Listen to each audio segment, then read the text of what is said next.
It's basically having some control. If you don't have the estate planning put together, then essentially your assets will be distributed based off of what's in the law, and sometimes people don't want that to happen. If something happens to those beneficiaries, then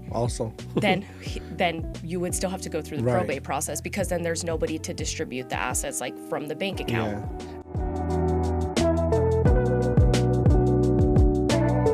Have you thought about estate planning? I know that estate planning is not something that we normally talked about, and it's something that most people jump that occasion whenever it arises, right? Well, today I have the pleasure of sitting here with Briana Martinez, who is a estate planning attorney. How are you doing today? Good. How are you? Good. Good morning. Good morning. Nice to see you. Nice to see you too. It's early for us. I know. It is very early. It's really early for us. but thank you for coming. Thank you for having me. I know we've done this several times. Yes. And I think estate planning is so important, especially because we deal with cases all the time. Exactly. And I see sometimes how the not planning part of estate planning, can mess things up. Exactly. So first of all, what is estate planning, if you don't mind sharing that? So estate planning is essentially a legal financial strategy to plan how you want to distribute your assets when you pass away, who you want to have the responsibility of managing your assets. And it's basically having some control. If you don't have the estate planning put together, then essentially your assets will be distributed based off of what's in the law, and sometimes people don't want that to happen. And it's also a way to avoid having to go through the court process, because depending on the value of your estate, most of the time you have to go through the court process, which is called probate. That takes a long time, and it costs a lot of money, and really it impacts your family members that would ultimately inherit those assets. You know what? Funny thing you mentioned that, because we usually talked about, well, if you do a trust, right? Let's say you plan ahead before you die. Let's be honest, right? It's not sexy to talk about this. It's not at all. But we have to talk about it because I mean, we've seen the situations where the deceased did not plan ahead, right? Yes. And now the heirs or the family members or whoever, it's all fighting, and they're going through all these hoops and, to try to get their property or try to get their accounts or their assets or whatever. And it's hard. It's hard. I mean, you just went through a loss of a family member, and now you're going through this legal process that nobody likes. Yes. And nobody wants. And nobody understands it. Right? So now you have to go through all this. So we always talk about a trust. Right. Okay. So if you own property, it doesn't matter if you don't own real estate. Because I think most people say, well, I don't need a trust because I don't own real estate. Right. But in reality, it's more than real estate, right? It is. So really, you have to talk to somebody about what assets you have to kind of make the decision whether you should have a trust or not. For the most part, if you do have any assets, even if it's not real property, but you have money in the bank, then you would most likely want to create a trust either way. There are ways that you can still structure things if you don't want to create a trust, but either way, you need to have at least beneficiaries designated on those accounts. But you have to think about, if you don't have a trust and you just have beneficiaries designated on an account, if something happens to those beneficiaries, then then you would still have to go through the probate process, because then there's nobody to distribute the assets, like from the bank account. Yeah. And then a lot of people think, or a lot of people have the perception that, let's say if I own property but it's not paid off, then, the bank will take it back or whatever. Yeah. So they don't realize that same asset can be passed over to relatives, kids, whatever. And then they can decide what to do, whether sell it, pay off all the debt. Right. How does that work? Because I know that is the question actually out there. Like, if I have a house, let's say, talk about real estate. I have a house and it's not paid off. It's, it's worth, I don't know, $500,000, and I owe $200,000 in it. So if I pass away, and let's say I do have a trust, then what happens with that property? So the property would go to whoever you designated as the beneficiaries. There's different ways people structure them. Sometimes they'll just put in the trust that they want the property distributed to X person, or sometimes they want the property to stay in the trust.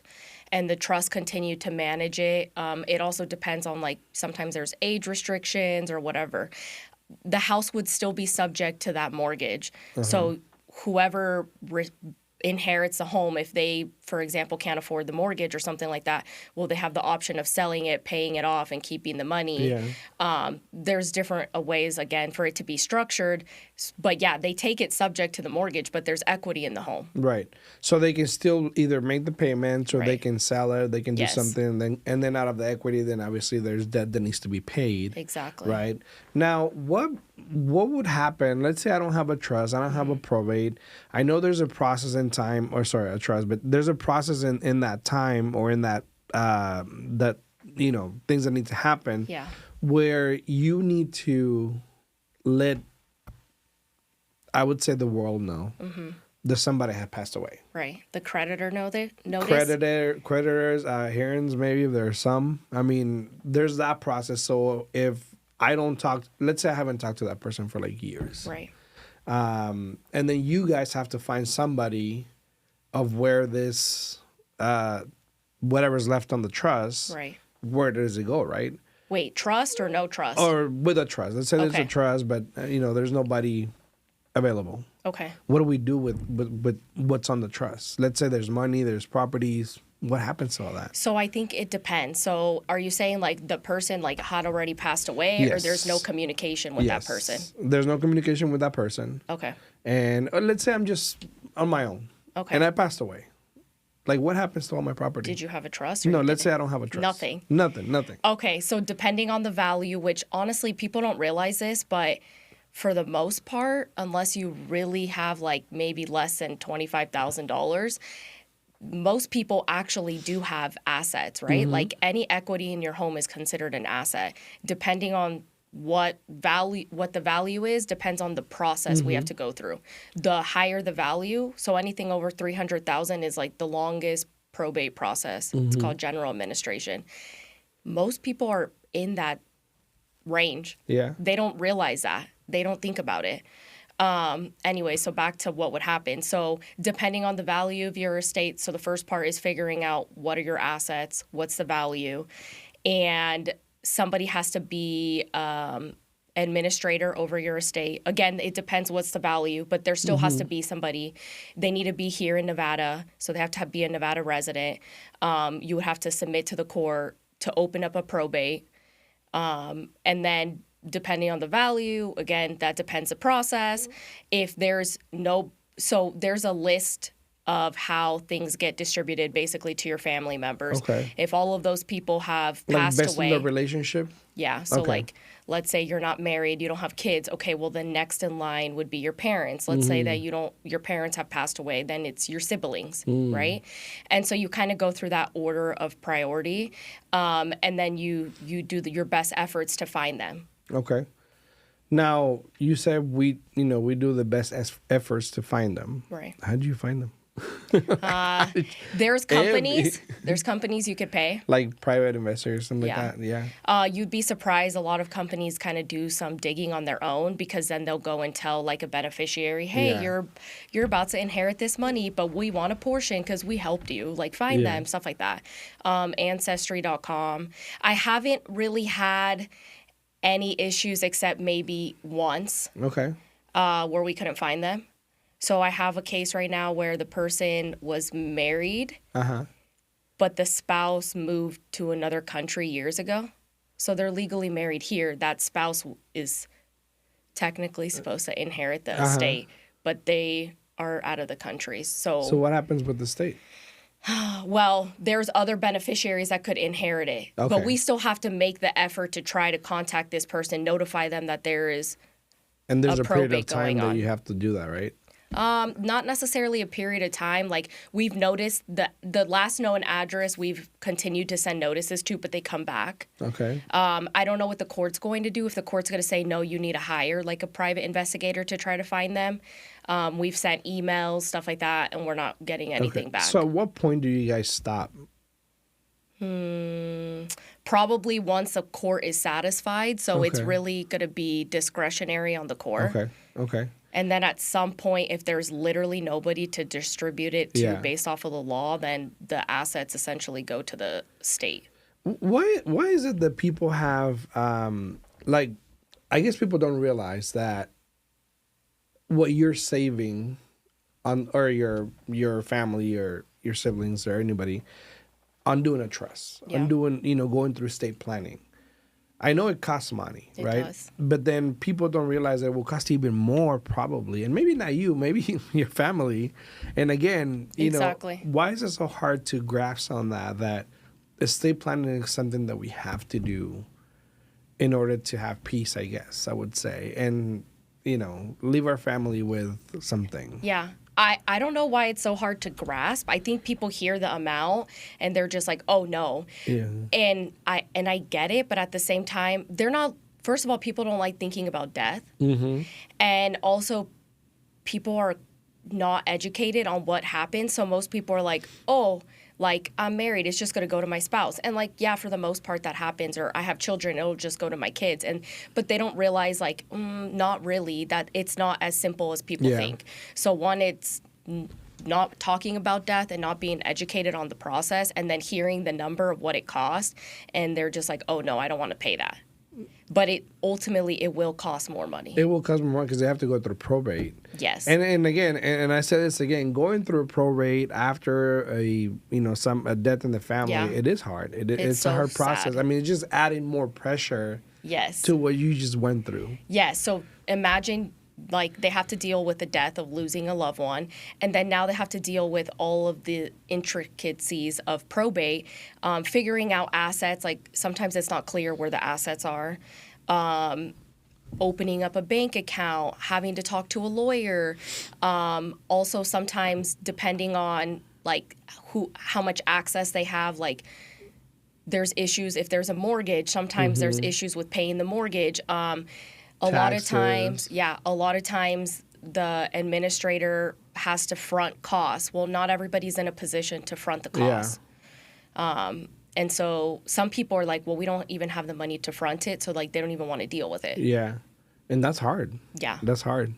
Very now, hard. What is the common mistake you see when, I'm sure you get people that come over to that maybe have a trust. Yeah. But it was done incorrectly. I mean, what is a common issue you're seeing on trust being done? The biggest thing, and I don't know the reason behind this, is titling the actual assets to the trust. So I'll see a trust, everything done correctly, but then like the property wasn't transferred to the trust. We talked about refinances. Right. When people refinance, they forget to put it back on a trust. Yeah. So when you refinance, for the most part, the lender, bank, whatever, will make you take the property out of the trust name. Okay. And then you have to go back and put it back into the trust. So that happens all the time. But like in terms of you going to an attorney, or even a lot of notaries will do a trust. Mm-hmm. What I've seen with notaries is that they're not doing them correctly because they're only putting together the trust. But there's like an entire set of documents that should go with it for it to be the entitled like package. So if you have a trust, you should have a pour over will. It's like a safety mechanism. Mm-hmm. If, for example, you refinance your house and you took it out of the name of the trust, well, the pour over will says you want everything to go to your trust. And yes, you have to go through a court process, but it's much quicker. Mm-hmm. And that notaries don't ever do. I'm not saying not all of them, but at least for the most part, I've never seen a notary do a pour over will. And okay, so let's talk about that. So doing trust and going through this legal documents and legal processes, and people actually going to non-attorneys. Yes. Legal forms, notaries. What's the issue with that? I'm sure you've seen issues with that. Yeah, so for the most part, people will either do it online themselves or go to a notary because it's cost efficient. Oh yeah, it's like significantly cheaper, right? Yeah. But then there's information missing. So like the notaries, I'll see it's just like a blank form and they just fill it in, and it's not really customized. And then, like I said, they're missing the pour over wills. Assets aren't being transferred to the trust. And then on the online portion, what I've seen is like the wills, there's certain requirements that you have to have in a will for it to be considered valid. Okay. And so I've seen that they don't have the correct information, so it's not going to be a valid will. So then there's literally, I mean, you could argue in court, oh, well, they these were their wishes, even though it wasn't valid. You could argue that, but either way, it wasn't done correctly. So you spent the money, but it was wrong. So then you still are going through. You're still going to go through a probate or through something and pay more, right? Yes, so exactly. You try to pay less, but you're going to pay more. Yeah, absolutely. What's the difference between a will and a trust? Okay, so some people will do a trust is what we call a living document. You actually title your assets to the trust. The trust is that main document that avoids probate because assets are titled to it. The will is basically you could put in a will your desires, who you want to manage your estate, and how you want to distribute things. But the will does not avoid probate. It's just a document that you would provide to the court that says, oh, here's who I want to manage my estate, which could be different than what the law would allow. Yeah. And how you want things distributed, which could be different than what the law And then you still requires. will go through probate. Yes, exactly. So when you do a trust, you also put together a pour-over will, which is a type of will that basically says all assets go back to the trust. Okay. Now, when is for you, in your experience, when is the best time to do a trust? Different scenarios. One, I always hear people say like, "Oh, I'm too young." Like people think that a trust is just for old people. That's not true. So anytime you buy a home, you have kids, because you have to think about if you have kids, if something happens to you and they're underage, like they can't just receive money, your estate, right? Also, if you have kids, you would want to have guardianship designations. Yeah. And you can always update it, right? Yeah. A trust. Yes. I mean, the one thing to say is if you update it and you go to an attorney, well, you have to pay the attorney to update it for the most part. But anyways, buying a house, having kids, honestly, even if you have money in the bank, or at least have some type of tool to protect you, that money in the bank will go to somebody. Yeah. Those are really the main ones. If you find out, like, I mean, this is really sad, but if you get diagnosed with something, some medical issue, that's also important. Is there any restrictions when you're doing a trust? What do you mean? I don't know. Is there stuff you cannot put in a trust?